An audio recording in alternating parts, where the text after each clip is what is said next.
ಯಾ ದೇವಿ ಸರ್ವಭೂತೇಷು ಮಾ ಸಿದ್ಧಿದಾತ್ರೆ ರೂಪೇಣ ಸಂಸ್ಥಿತ. ನಮಸ್ತಸ್ಯೇ ನಮಸ್ತಸ್ಯೇ ನಮಸ್ತಸ್ಯೇ ನಮೋ ನಮಃ. ಈ ನಮ್ಮ ಮನೆಗೆ ಸಂಜೆಯ ಹೊತ್ತಿನಲ್ಲಿ ಬಾಸುರ ನಾಮದಿ ಸಾಸಿರ ಹೊಗಳಲು ವಾಸುದೇವಾನಲ್ಲಿ.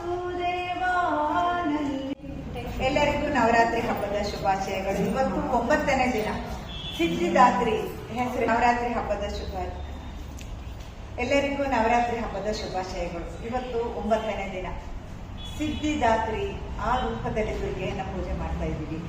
ಹೆಸರು ಹೇಳೋ ಹಾಗೆ ನಾವು ಇಷ್ಟಪಟ್ಟ ಎಲ್ಲ ಸಿದ್ಧಿಗಳು ಇವತ್ತು ಸಿಗುತ್ತೆ ಅನ್ನೋ ಒಂದು ನಂಬಿಕೆ. ಅಂದರೆ ಜ್ಞಾನ, ಶಕ್ತಿ, ನಮಗೆ ಏನು ಆರೋಗ್ಯ, ಏನು ನಿಮಗೆ ಒಂದು ಭಾಗ್ಯ ಬೇಕು ಅದೆಲ್ಲ ಸಿಗುವಂಥದ್ದು ಸಿದ್ಧಿದಾತ್ರಿ ಒಂದು ರೂಪದಲ್ಲಿ ದುರ್ಗೆಯನ್ನು ಪೂಜೆ ಮಾಡಿದಾಗ.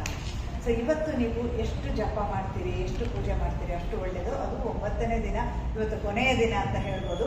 ಸೊ ಇವತ್ತು ಮ್ಯಾಕ್ಸಿಮಮ್ ಉಪವಾಸ ಇದ್ಕೊಂಡು ನೀವು ಶ್ಲೋಕಗಳಾಗಿರ್ಬೋದು, ಲಲಿತಾ ಸಹಸ್ರನಾಮ, ನವರ್ಣ ಮಂತ್ರ ಅಂದರೆ 9 ಬೀಜಾಕ್ಷರಗಳ ಒಂದು ಮಂತ್ರ, ಅದನ್ನ ಜಾಸ್ತಿ ಉಚ್ಚಾರಣೆ ಮಾಡಿ ಇವತ್ತಿನ ದಿನ. ಸೊ ನಿಮ್ಗೆ ಎಲ್ಲ ಥರದಲ್ಲೂ ಅಂದರೆ ನಿಮಗೆ ಏನು ಬೇಕೋ ಅದು ಸಿಗುತ್ತೆ ಅನ್ನೋ ಒಂದು ನಂಬಿಕೆ ಇದೆ. ಸೊ 9 ಅಕ್ಷರ ಅಂದರೆ ಓಂ ಐಂ ಹ್ರೀಂ ಕ್ರೀಂ ಚಾಮುಂಡಾಯ ವಿಚ್ಚೆ ಅಂತ ಇದನ್ನ ತುಂಬ ಸಲ ಜಪ ಮಾಡ್ತಾ ಹೋಗಿ. ನೀವು ಎಷ್ಟು ಹೆಚ್ಚು ಹೇಳ್ತೀರೋ ಫಾಸ್ಟ್ ಹೇಳ್ತಾ ಬನ್ನಿ, ಆಗ ಹೆಚ್ಚು ಹೇಳ್ಬೋದು. ಎಷ್ಟು ಹೆಚ್ಚು ಹೇಳ್ತೀರೋ ಅಷ್ಟು ಒಳ್ಳೆಯದಾಗುತ್ತೆ. ಸೊ ದೇವಿಯ ಅನುಗ್ರಹ ಎಲ್ಲರ ಮೇಲೂ ಇರಲಿ. ಎಲ್ರಿಗೂ ಒಳ್ಳೆಯದಾಗಲಿ. ನಮಸ್ಕಾರ.